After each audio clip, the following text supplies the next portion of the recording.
Hey guys, it's Beck with Beck Begun. I am here for my 1-year check-in that happened 6 months ago and my 18-month check-in.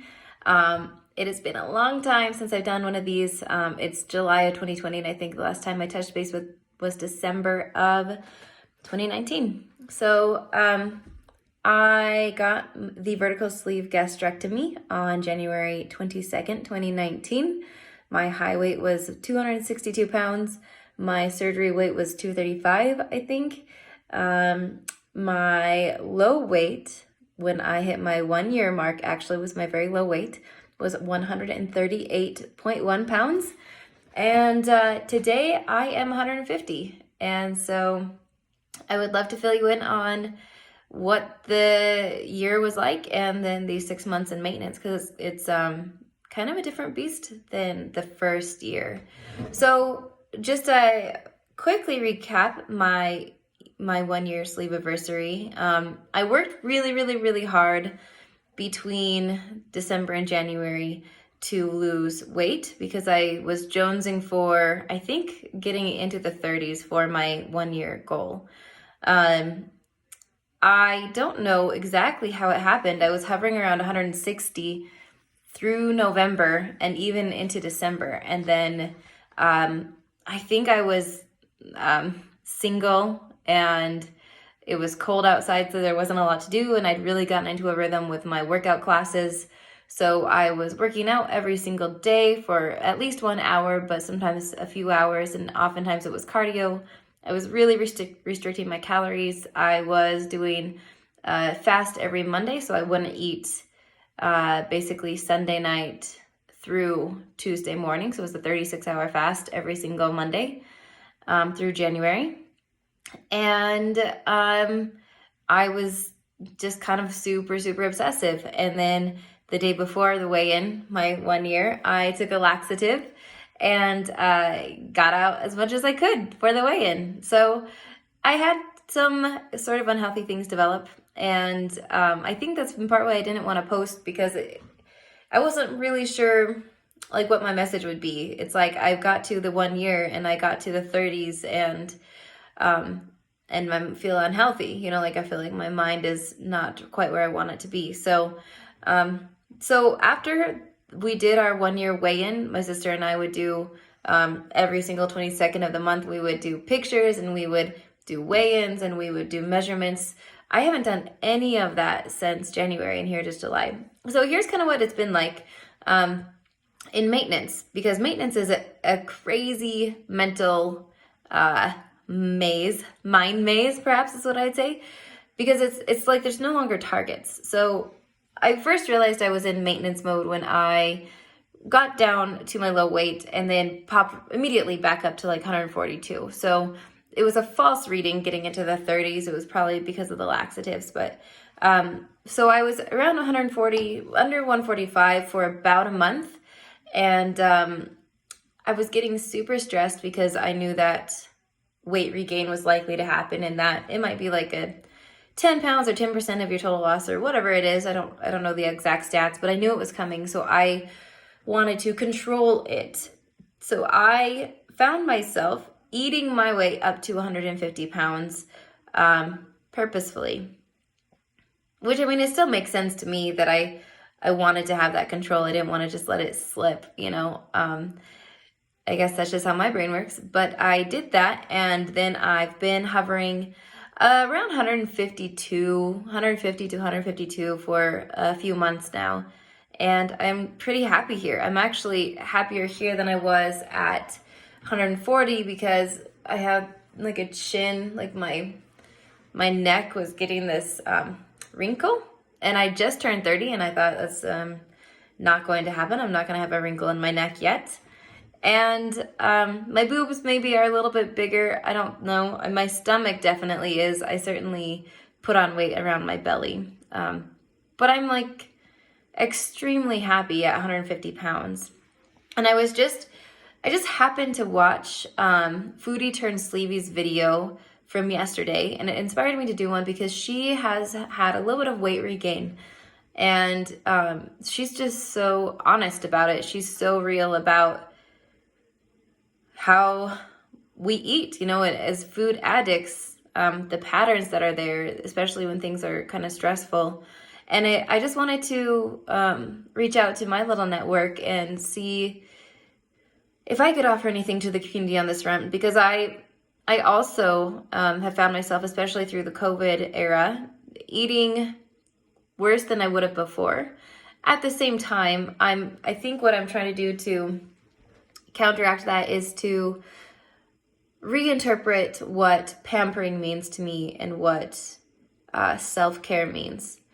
All the years up to this point, when I was in a certain mood, oftentimes if I'm bored or if I'm a certain type of sad or anxious, not all types or strains of anxiety turn me to food, but a lot of them do.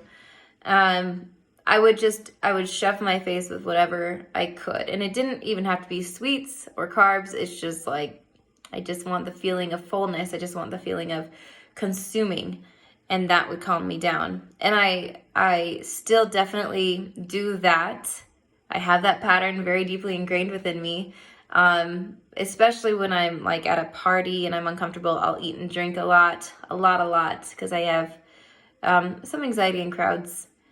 Or if I'm bored or if I'm trying to avoid something, that's when I really eat. So the thing is, I think that what I'm doing is I'm trying to take care of myself in a way through food. And I'm just trying to say there's other ways to do that. So that could be giving myself permission to watch a TV show that I don't make time for otherwise, or getting into a book that I enjoy, but again, just don't take time for, or sleeping. I think I eat a lot when I'm tired and I'm trying to not fall asleep. So none of this, it's like when somebody skinny tells you, when you want to eat, just get a glass of water and breathe. And it's like, fuck that. That's not what I'm going to do when I want to eat. So I'm trying to really find an authentic replacement for food, but I don't want to stop eating either. I don't want to limit my intake to only healthy things. I love cake. I love variety, diversity of food. So I certainly want to enjoy food as much as I possibly can, but I also want to be able to hike up a mountain. So I'm pursuing like a balance. And in maintenance, it's kind of weird to do, because maintenance doesn't really have targets as much as weight loss. So it's like, I kind of want to stay around 150 pounds. Okay, so I like gain a few pounds, and then I kind of adjust myself to lose a few pounds, and then I like loosen up because I got down to 149. So I just kind of keep going like this. So I'm trying to find ways to gamify the maintenance process to make it a little bit more target-based, or more, give me a little more direction. Maybe that's not what I need. Maybe I just need to loosen up, but I'm definitely still behaving like I did before the surgery in terms of turning to food for comfort.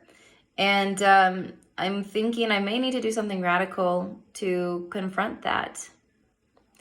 I'm going to do it, though, with a ton of self-compassion, to love myself, and to, as Tara Brach says in one of her episodes on shame and addiction, to remind myself that my food addiction is not my fault. It's not an inherently wrong thing inside of me. It is a behavior. Just like anger, people with anger issues, it's not their fault that they're so angry.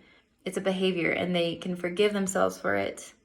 I can forgive myself for eating, and hopefully be released into, the freedom to just eat what makes sense for my body, to do what feels right for my body. So that's it in a nutshell. It's already been about 10 minutes.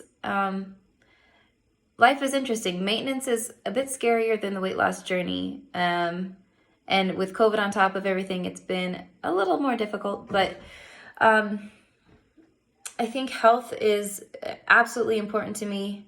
And I'm going to survive if I gain a few pounds. And I'm going to really try to view my health and not in terms of the scale as much as, am I doing the things that I want to do? is my body able to do the things that I want it to do, you know, to thrive? And do I feel balanced? So that is that. So I watched the video from Foodie Turned Sleevey, and then I said, I'm gonna do my own video, and I went to grab some snacks, and I thought, wait, maybe go take a bike ride first, and then come back and do it. And I came back, and as I was writing the blog that goes with this, I had this whole jar of pickles.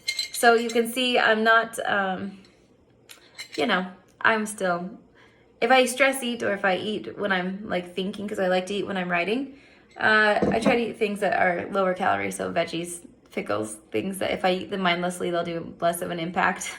But again, I gotta address the root of that, right? I need to understand why I'm eating, not just choose food that is not as caloric.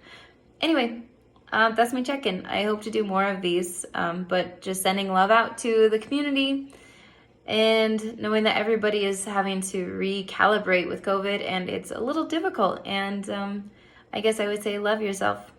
Let's all give ourselves a little bit of grace and peace and wish ourselves the absolute best, you know? The best way we can take care of ourselves is to love and forgive what we've done and where we're at, and just to try our best. So, okay, that's it. Catch you next time.